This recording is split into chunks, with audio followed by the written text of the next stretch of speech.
Sir ನಮಸ್ತೆ. ನಮಸ್ಕಾರ.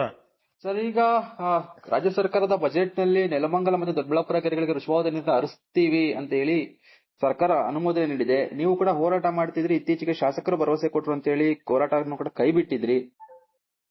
ಈಗ ಏನ್ ಹೇಳ್ತೀರಾ ನೋಡಿ ಸರ್ ಈ ವಿಚಾರದಲ್ಲಿ?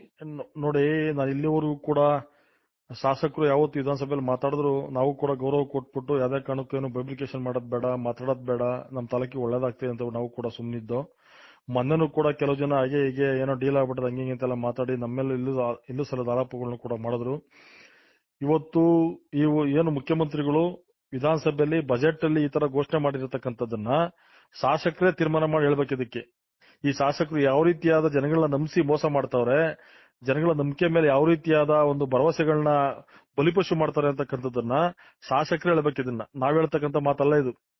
ಬಟ್ ಯಾಕೆ ಅಂತಂದ್ರೆ ವಿಧಾನಸಭೆಯಲ್ಲಿ ಅಧಿವೇಶನದಲ್ಲಿ ಶಾಸಕರು ಹೇಳಿದ್ರು ಯಾವುದೇ ಕಾರಣಕ್ಕೂ ಕೂಡ ಋಷಭಾವತಿ ನೀರನ್ನ ನಿರ್ಮಲಾ ತಾಲೂಕಿಗೆ ನಾನು ತರಕ್ ಬಿಡದೇ ಇಲ್ಲ, ತರ್ಸರಿ ಟ್ರೀಟ್ಮೆಂಟ್ ಆಗುತ್ತು ಅಂತ ಮಾತನ್ನು ಕೊಟ್ಟಿದ್ರು. ಬಟ್ ಇವತ್ತು ರಾಜ್ಯದ ಮುಖ್ಯಮಂತ್ರಿಗಳು ಬಜೆಟ್ ಅಲ್ಲಿ ಅದಕ್ಕೆ 650 ಕೋಟಿ ದುಡ್ಡನ್ನ ಮೀಸಲಿಟ್ಟು ಕೊಟ್ಟೇ ಕೊಡ್ತೀವಿ ನೀರನ್ನ, ಋಷಭಾವತಿ ನೀರನ್ನ ದೊಡ್ಡಬಳ್ಳಾಪುರಕ್ಕೆ, ಗೋಪಾಲಪುರದಿಂದ ಯಲಹಂಕಕ್ಕೆಲ್ಲ ಕೊಡ್ತೀವಿ ಅಂತ ಹೇಳ್ತಾರಲ್ಲ, ಇದು ಯಾವ ರೀತಿಯಾದ ಮೋಸ?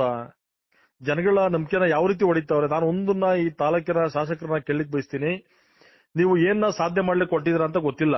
ನಾವು ನಿಮ್ಮ ಮಾತಿನ ಭರವಸೆ ಮೇಲೆ, ನೀವು ವಿಧಾನಸಭೆಯಲ್ಲಿ ಅಧಿವೇಶನದಲ್ಲಿ ಮಾತಾಡಿರ್ತಕ್ಕಂಥ ಮಾತಿನ ಮೇಲೆ ನಾವು ಇಲ್ಲಿವರೆಗೂ ಕೂಡ ಗೌರವ ಕೊಟ್ಟು ನಿಮ್ಗೆ ನಿಮ್ಮ ಸ್ಥಾನಕ್ಕೆ, ನಿಮ್ಮ ಸರ್ಕಾರಕ್ಕೆ ಗೌರವ ಕೊಟ್ಟು ನಾವೆಲ್ಲರೂ ಕೂಡ ಬಾಯಿ ಮುಚ್ಕೊಂಡು ಸುಮ್ಮನೆ ಇದ್ದೀವಿ.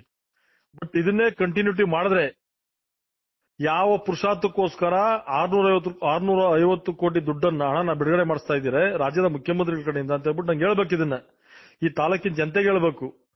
ನೀವು ಯಾಕೆ ಸುಮ್ನೆ ಏನೋ ಬೆಕ್ಕು ಕಣ್ಮುಚ್ಕೊಂಡು ಹಾಲು ಕುಡಿದ್ರೆ ಗೊತ್ತಾಗಲ್ಲ ಅಂತ ತಿಳ್ಕೊಂಡಿದ್ದೀರಾ? ಹೋಗ್ಲಿ, ಅಂದ್ರೆ ಏನ್ ಸಾಧನೆ ಮಾಡಕೊಂಡಿದ್ದೀರಾ? ನೀವೇನ್ ಸಾಧನೆ ಮಾಡಕೊಂಡಿದ್ದೀರಾ? ಇವತ್ತು ನೀವು ಒಂದ್ ಕಡೆ ಹೇಳ್ತೀರಾ ಯಾವುದೇ ಕಾರಣಕ್ಕೂ ಕೂಡ ಋಷಭಾವತಿ ನೀರನ್ನ ಈ ತಾಲೂಕಿಗೆ ತರಲ್ಲ ಅಂತ ಹೇಳ್ತೀರಿ. ಇವತ್ತು ಅದೇ ನಿಮ್ಮ ಸರ್ಕಾರದ ಮುಖ್ಯಮಂತ್ರಿಗಳು ಆ ದುಡ್ಡನ್ನ ಬಿಡುಗಡೆ ಮಾಡೋದ್ ಮುಖಾಂತರ ಈ ತಾಲೂಕಿನ ನೀರು ಕೊಟ್ಟೇ ಕೊಡ್ತೀವಿ ಅಂತ ಚಾಲನೆ ಮಾಡ್ತಾರಲ್ಲ, ಮುಖ್ಯಮಂತ್ರಿಗಳ ಮಾತು ನಂಬೇಕಾ, ಈ ಕ್ಷೇತ್ರದ ಶಾಸಕರ ಮಾತು ನಂಬೇಕಾ ಅಂತಕ್ಕಂಥ ನಮ್ಗೆ ಗೊಂದಲ ಇರ್ತಕ್ಕಂಥ ವಿಚಾರ. ಶಾಸಕರ ಮಾತಿಗೆ ಬೆಲೆ ಇಲ್ಲ ಅಂತಾನೆ ಸರ್ಕಾರದಲ್ಲಿ? ಯಾವುದೇ ಕಾರಣಕ್ಕೂ ಬೆಲೆ ಇಲ್ಲ. ಈಗ ಜನಗಳು ನಂಬ್ಲಿ. ನೋಡ್ರಿ, ವಿಧಾನಸಭೆಯಲ್ಲಿ ಏನ್ ಬೇಕಾದ್ರೂ ಮಾತಾಡಿದ್ರೆ ಅದಕ್ಕೇನ್ ಅಲ್ಲೇ ಏನ್ ಬೆಲೆ ಇಲ್ಲ. ಯಾರು ಏನ್ ಈಗ ಶಿವಲಿಂಗೇಗೌಡ ಹೆಂಗ್ ಮಾತಾಡ್ತಾರೆ ಅದರ ರೆಕಾರ್ಡ್ ಮಾಡ್ಕೊಂತಾರ? ಶಿವಲಿಂಗೇಗೌಡರು ಯಾವ ರೀತಿ ಮಾತಾಡ್ತಾರೆ ಅದನ್ನ ರೆಕಾರ್ಡ್ ಮಾಡಿ, ಇದು ಅದೇ ರೀತಿನೂ ಕೂಡ ನಮ್ಮ ಕ್ಷೇತ್ರ ಶಾಸಕರು ಕೂಡ ಮಾತಾಡ್ತಾರೆ ಅಷ್ಟೇ. ಬಟ್ ಅದ್ಯಾವುದು ಅನುಷ್ಠಾನಕ್ಕೆ ಬರಲ್ಲ.